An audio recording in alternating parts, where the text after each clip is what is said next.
Pour en parler, je suis ravie de recevoir Pascal Vivier. Bonjour. Bonjour Virginie. Merci d'être à nouveau sur ce plateau. Pascal, vous êtes un habitué, secrétaire général du SNETA. Merci d'être également avec nous. Christophe Marion aussi, je vous accueille avec joie une nouvelle fois. Bonjour. Député Renaissance du Loir-et-Cher. Alors, zéro décrocheur, 100% d'insertion professionnelle, en finir avec la voie de garage, évidemment entre guillemets, ce n'est pas moi qui le pense, c'est eux qui le disent.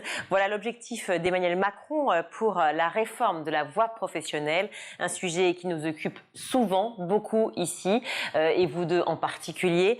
Est-ce qu'on va dans le bon sens avec cette réforme, Christophe Marion ? Indéniablement, je pense qu'on va dans le bon sens. Parce que d'une part, parce qu'on y met des moyens.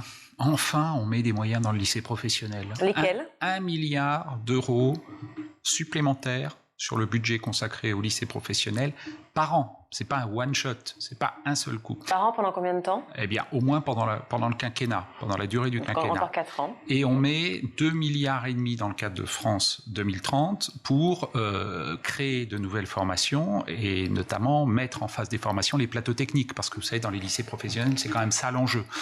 Il faut des plateaux techniques qui sont parfaitement adaptés aux nouveaux métiers d'aujourd'hui et de demain, et donc il faut de l'argent pour faire ces plateaux techniques. 2,5 milliards prévus dans le cadre de France 2030, qui seront évidemment mobilisés avec les régions, parce que sur ces sujets-là, il faut travailler avec les régions.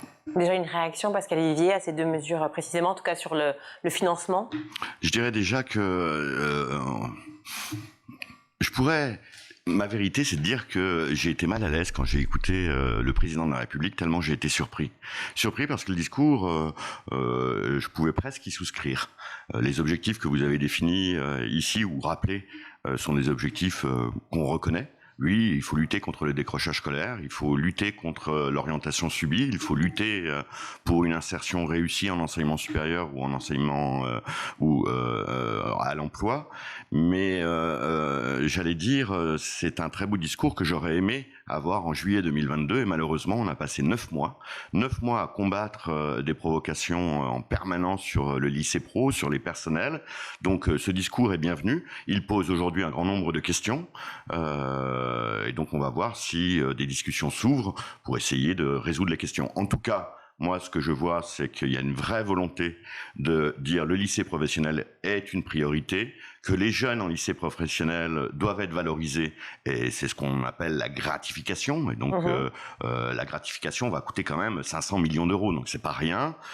Se posent les questions techniques, comment ça va se faire. Mais en tout cas, on peut dire que le discours sur le lycée professionnel a été un discours plutôt positif. Ça ne veut pas dire qu'il y a des choses sur lesquelles on ne doit pas discuter et qui nous interpellent, mais en tout cas, c'était un discours surprenant après 9 mois de combat. Alors, surprenant, c'est ce qui a fait que vous étiez mal à l'aise, comme vous dites, parce que ce malaise, quel est-il ? C'est les 9 mois en trop ? Ou en tout cas, ou justement pas en trop, ou est-ce que c'est le malaise du discours ? J'arrive pas à saisir. Non, c'était pas le malaise sur le discours, c'était les 9 mois qu'on a passé à combattre, à devoir faire des jours de grève, à combattre le fait que l'entreprise devait devenir président du conseil d'administration, que le lycée professionnel était responsable du décrochage scolaire. Mais alors je l'entends, mais ça veut dire quoi ? C'est un problème de communication ? Est-ce que c'est un problème entre le gouvernement, donc dans son ensemble, et le chef de l'État ? C'est quoi selon vous ? Je pense qu'il faut mieux poser la question. Oui, mais ce qui m'intéresse justement, c'est, et bien entendu, vous imaginez bien que je vais faire réagir Christophe Marion sur la question, mais justement, de votre point de vue. Là, vous êtes mal à l'aise, par exemple. Pardon ? Là, vous êtes mal à l'aise. Non, je suis pas mal à l'aise. Je vous dis ma vérité, et il est rare qu'on puisse dire qu'un discours a été volontariste et plutôt positif, et j'ose le dire. En revanche, c'est 9 mois gâchés, donc comment on fait pour que les mois qui arrivent ne soient pas encore des mois gâchés ? Bon, il a esquivé un peu ma question, d'accord. Christophe Marion répondait alors, du coup. Il y a eu un malentendu dès le départ qui est lié à la prise de position du président de la République qui a dit on va multiplier le nombre de semaines de stage par 2.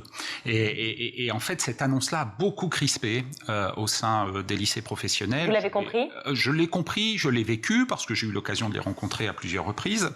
Et au fond, ça a créé un véritable malaise. Il faut bien imaginer l'état aujourd'hui d'éducation nationale, enseignement général, enseignement professionnel. Il y a eu de multiples réformes. Il y a eu la transformation de la voie professionnelle portée lors du précédent quinquennat, et tout le monde est très tendu. Donc les peurs, les représentations, elles sont multiples. On pense que on va transformer le lycée professionnel en centre d'apprentissage. On pense qu'on va détruire l'enseignement général au profit d'un enseignement professionnel. On va créer de la chair à canon pour les entreprises. Je parle des élèves de lycée professionnel. Et donc, il y a beaucoup d'inquiétudes autour de ça. Et évidemment, l'affirmation selon laquelle on allait multiplier par 2 le nombre de semaines de stage, ça a renforcé l'inquiétude chez les enseignants. Les annonces du président de la République la semaine dernière sont, à mon avis, de nature à rassurer tout le monde. Maintenant, je vous rejoins, il faut travailler, le diable se nichant dans les détails, il faut évidemment avancer avec notamment les représentations syndicales, avec les enseignants eux-mêmes, avec les chefs d'établissement, pour mettre en musique maintenant les annonces qui ont été faites, mais qui sont, me semble-t-il, de nature à conforter le discours selon lequel le lycée professionnel est une voie d'excellence. Alors parlons justement des points en question sur ces annonces et donc cette réforme de la voie professionnelle. Nous avons reçu hier Sophie Taillé-Polian qui parle d'institutionnalisation, de tri social avec ces nouvelles mesures. Une réaction ?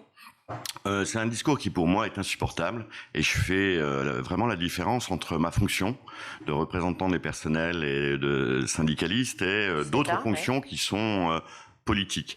Moi, je ne peux pas concevoir que le lycée professionnel serait un marqueur et une reproduction de catégories socio-professionnelles défavorisées. C'est ce qu'elle redoute d'ailleurs en disant ça. Hein, moi, je veux bien qu'on le redoute, mais en tout cas, ce que je sais, et ce qu'on vit, c'est qu'actuellement, les élèves que nous avons sont des élèves qui sont en grande difficulté scolaire, qui sont issus des familles les plus pauvres, qui sont orientés par l'échec en fin de 3e parce qu'ils n'ont pas la moyenne, qui ont des vraies difficultés de lecture et d'écriture, et qui, quand on les écoute, et vous avez reçu plusieurs fois Dylan Ayassi et son collectif, le disent très clairement, ils savent qu'ils sont là parce qu'ils sont en échec. Donc comment on fait pour que ces élèves qui, à 15 ans, sont orientés en lycée professionnel, nous arrivent pas dans cet état-là, et comment on fait pour repérer de nouveaux talents qui ne soient pas forcément des talents académiques, et comment on rustine et avec des moyens pour les remettre à niveau. Alors justement, je vous pose la question, Christophe Marien, comment on fait, si on parle de ce point précis,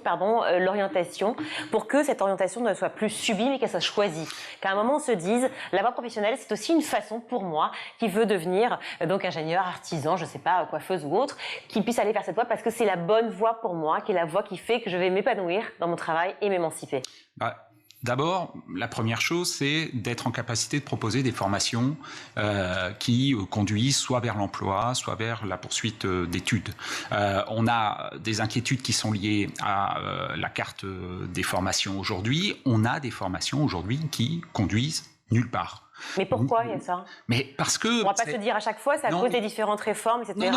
Non, mais on a en gros 550 formations à peu près, me semble-t-il. On est en capacité d'en renouveler ou de les revoir, de les toiletter, environ une trentaine par an. C'est-à-dire qu'il y a aujourd'hui des formations qui existent et qui sont dispensées, qui ont été créées il y a 20 ans. Donc évidemment qu'elles ne correspondent plus forcément au contexte économique. Si on parle d'Emmanuel Macron, pourquoi attendre 6 ans avant de remettre tout ça ?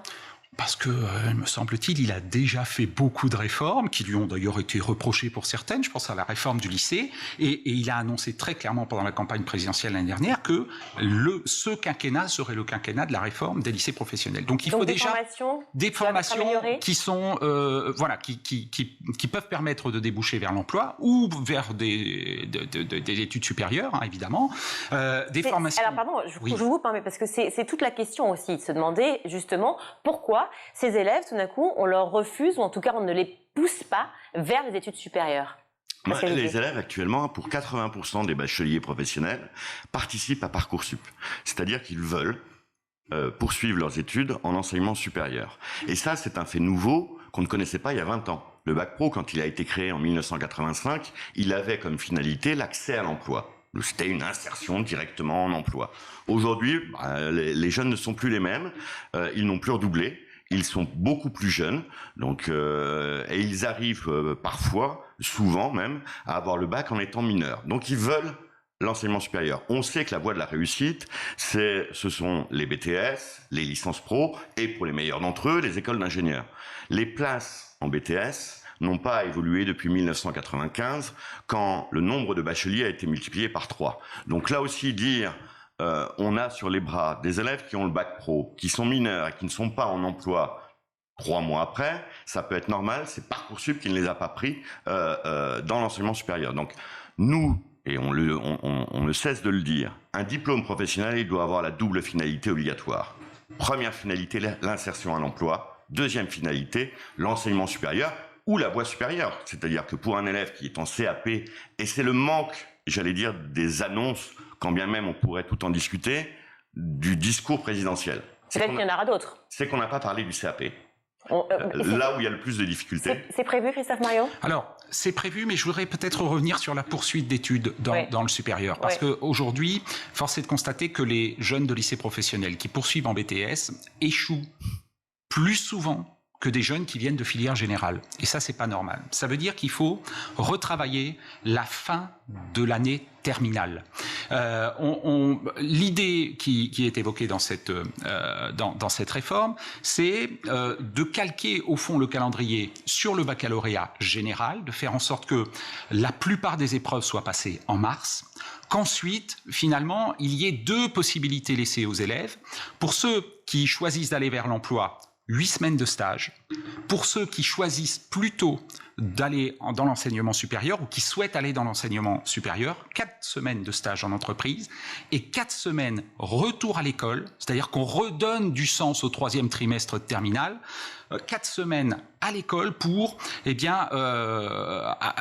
avoir un surplus de formation Vous allez me dire, générale. C'est mieux que rien, d'accord. Oui. Enfin, est-ce que 4 semaines suffisent à pouvoir réussir son BTS? C'est une manière de remettre à niveau, de les préparer. Alors ça, c'est un sujet. Ne soyons pas hypocrites. 4 semaines, ça ne suffit pas. Ça les prépare, en tous les cas, mieux que c'est le cas aujourd'hui. Ensuite, l'idée d'avoir un BTS qui puisse être fait éventuellement en 3 ans et pas en 2 pour des élèves qui ont besoin de 3 ans pour réussir le BTS, je crois que la porte, elle est ouverte aussi sur ce sujet. Mais est-ce que ces élèves-là ont les moyens de pouvoir vivre justement sur 3 ans leurs études? Pardon, question un peu innocente, mais c'est les élèves souvent qui sont dans des situations, des familles défavorisées. Apprendre, être à l'école, ça coûte. Alors, est-ce que c'est possible 3 ans? On pourrait l'imaginer ou pas? Pour un grand nombre d'élèves, non, c'est pas possible. Ils sont issus de familles très défavorisées et l'enseignement supérieur coûte, quand bien même on dit qu'elle est gratuite en France, elle coûte de l'argent et donc non. Et par exemple, sur la gratification pour les jeunes de lycée professionnel pendant les périodes de formation, et là aussi, j'ai entendu beaucoup de choses. Les semaines en entreprise ne sont pas des semaines de découverte professionnelle, comme en 3e, la semaine de 3e de découverte où on a les mains dans le dos et on regarde le professionnel. Non, ce sont des périodes de formation. Donc on apprend en entreprise et l'entreprise devient un support pédagogique, on y apprend des choses. Donc elles servent à quelque chose. En tout cas, ils sont censés y apprendre, parce qu'on a quand même vu des témoignages de jeunes qui disaient non, moi j'étais là pour juste trier, mettre des... Permettez-moi de rebondir sur ce que vous venez de dire. Ouais. C'est juste. Moi, j'aurais aimé aussi, et c'est là que je souhaite l'ouverture de vraies discussions, parce qu'il n'y a aucune contrainte sur les entreprises. C'est-à-dire, est-ce qu'elles sont capables de nous donner des lieux de stage qui correspondent au programme et au référentiel où les élèves s'ennuient pas? On a un élève sur 2 qui nous avoue s'ennuyer mortellement en période de formation en milieu professionnel. Donc ça, il faut qu'on y veille. Il faut qu'il réponde à une carte. J'allais dire, c'est le point manquant. De faire croire que l'école est éloignée de l'entreprise, le lycée professionnel, pour lui, l'entreprise, c'est l'artisan du coin, c'est le coiffeur, c'est l'esthéticienne, c'est le petit artisan, c'est le tourneur-fraiseur à son compte. Nous, c'est pas l'entreprise, c'est pas notre ennemi, c'est notre allié, avec qui on travaille tous les jours. En revanche, on est face à une réalité qui est de dire nous sommes tous en concurrence pour trouver des lieux de stage. En concurrence avec les élèves de 3e, qui font la découverte professionnelle. Même de 5e maintenant. Maintenant, alors, ça sera Là aussi, vous posiez la question tout à l'heure, comment on fait pour que les élèves aient une meilleure orientation? Mais déjà, il faut les repérer très tôt et essayer de leur donner ce qui leur manque. et de leur faire découvrir de nouveaux talents, c'est-à-dire une appétence, pourquoi pas, vers des métiers qu'ils ne connaissent pas. Donc, sur une réforme de l'enseignement professionnel, si elle ne touche pas le collège et si elle ne touche pas l'enseignement supérieur, elle ne peut pas fonctionner. Mais pour revenir sur les lieux de stage, on est en concurrence avec tout le monde. Les élèves de CAP sont en stage. Les élèves de Bac Pro sont 22 semaines en stage. Les élèves de BTS, plus de 3 mois en stage. Maintenant, les élèves de licence pro, de Master 2, plus tous les apprentis. Et donc les entreprises, c'est pas leur mission. Leur mission, ce n'est pas de remplacer l'école.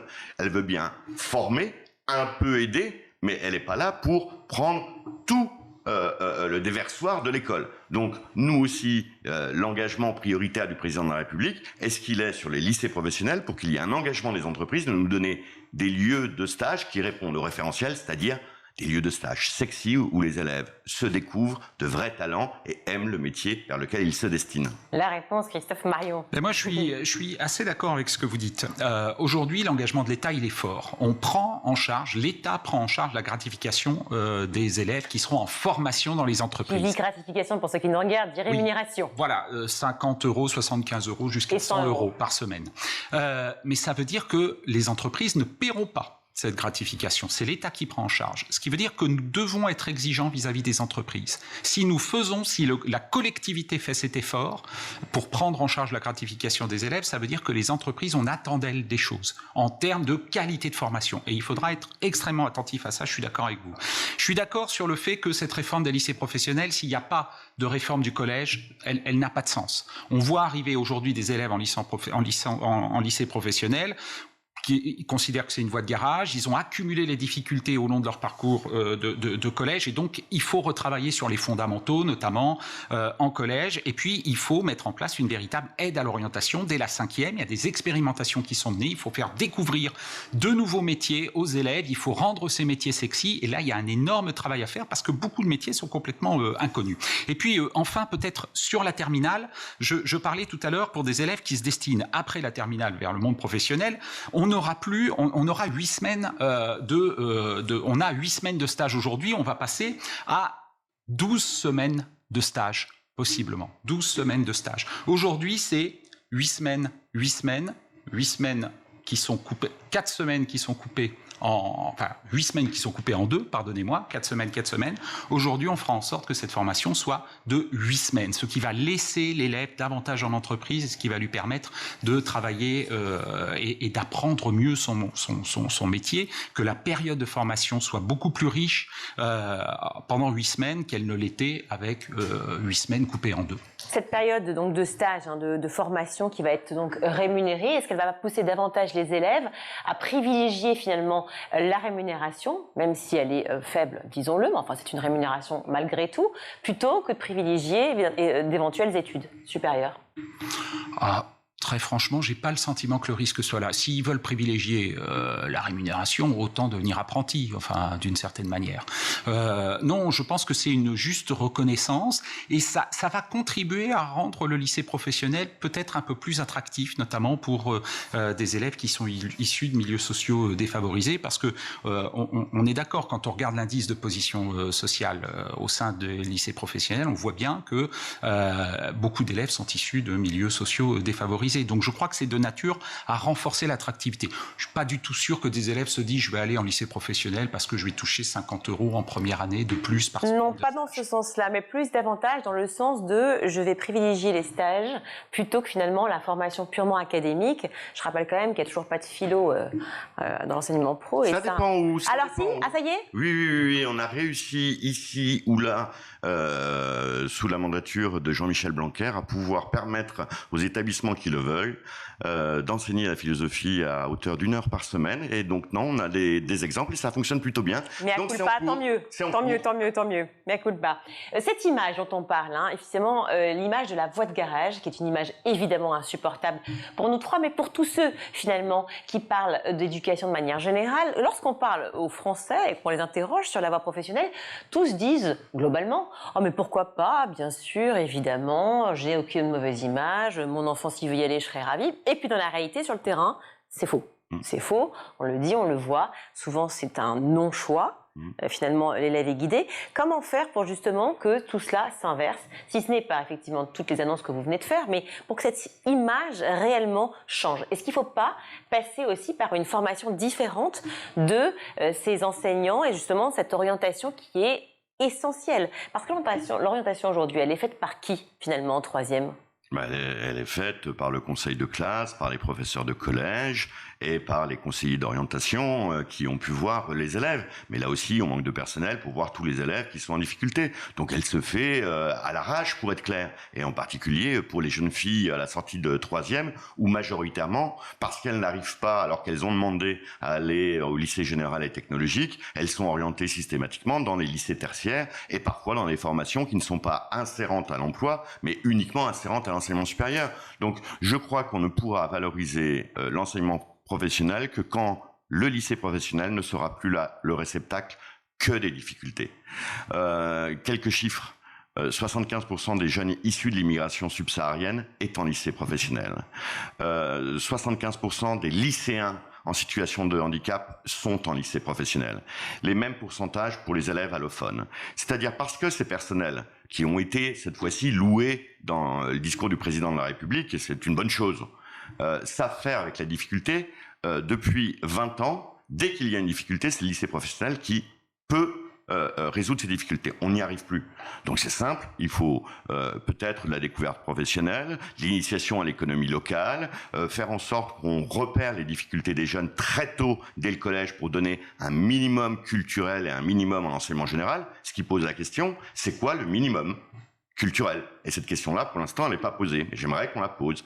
Et qu'on arrive en fin de troisième et qu'on ait découvert un nombre de métiers. Pourquoi pas, de se découvrir un talent spécifique et de dire, ben oui, j'ai envie de faire de la cuisine. Mais ce n'est plus où j'ai envie d'aller dans une section numérique ou en comptabilité parce que je suis allé voir et je suis bien au courant. Bref, une orientation qui va se faire au long cours, donc parce qu'on parle d'enfants.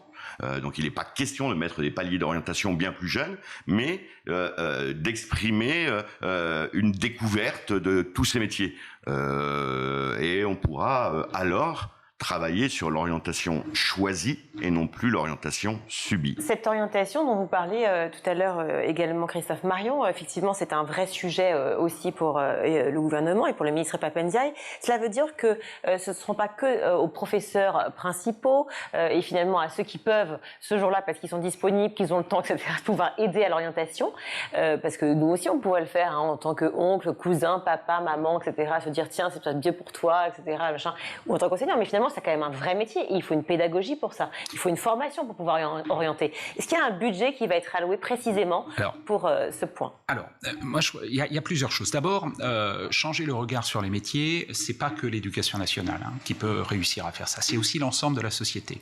Quand on voit la réussite des émissions autour du meilleur cuisinier du monde ou le plus grand des boulangers ou je ne sais quoi. Qui sera le prochain grand pâtissier? Qui sera le plus grand pâtissier? Vous voyez immédiatement les conséquences que ça peut avoir dans les lycées hôteliers notamment. Il y a une nouvelle image que la société porte sur ces métiers et évidemment c'est de nature à donner envie d'y aller. Quand on aura le meilleur plombier, quand on aura, je crois qu'on aura gagné aussi. Donc il y a vraiment le regard de la société qui est important et vous, médias, avez un rôle à jouer aussi là-dedans.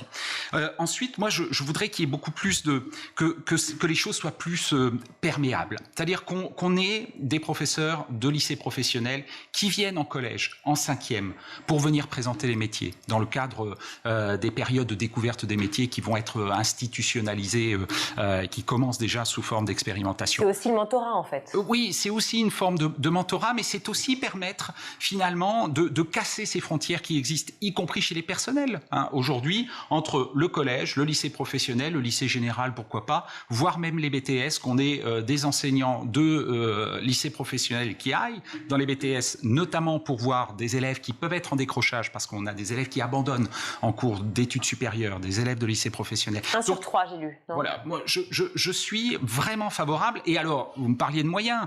Je sais que le mot risque de faire réagir Pascal Vivier. Voilà, ouais. Pascal Vivier. Le pacte doit servir à ça aussi, c'est-à-dire permettre de rétribuer davantage des enseignants qui, au fond, décideraient ou choisiraient de sortir peut-être... Gagner plus pour travailler plus? Alors, de sortir de la formation qu'ils dispensent aujourd'hui, peut-être pour faire davantage de choses et en étant rétribué jusqu'à 7 500 euros. Ce qui est à peu près normal. A priori, si tu travailles plus, tu gagnes plus d'argent. Bon, ça ne me paraît pas délirant. Jusqu'ici, bon, d'accord. Mais est-ce qu'en revanche, le principe est bon? C'est la dernière question. Si c'est travailler plus pour gagner plus, on n'a plus le temps, nous, de trouver du temps pour travailler plus. En revanche, toutes les missions qui ont été annoncées par Emmanuel Macron, on les fait déjà. Forum des métiers, salon des métiers, information auprès des jeunes collégiens sur les formations. Donc j'allais dire, si le pacte c'est pour tous les professeurs de lycée professionnels, banco, ça serait vraiment de dire cette fois-ci concrètement, oui, vous êtes des enseignants spécialisés, excellents, j'ai confiance en vous. Donc moi j'attends de voir. Et ben voilà, on attend de voir. Merci à vous deux en tout cas d'avoir été avec nous sur ce plateau. Je rappelle, Christophe Marion, que vous êtes député Renaissance du Loir-et-Cher et Pascal Vivier, secrétaire général du SNETA. Merci à vous deux et vive la voie pro. On marque une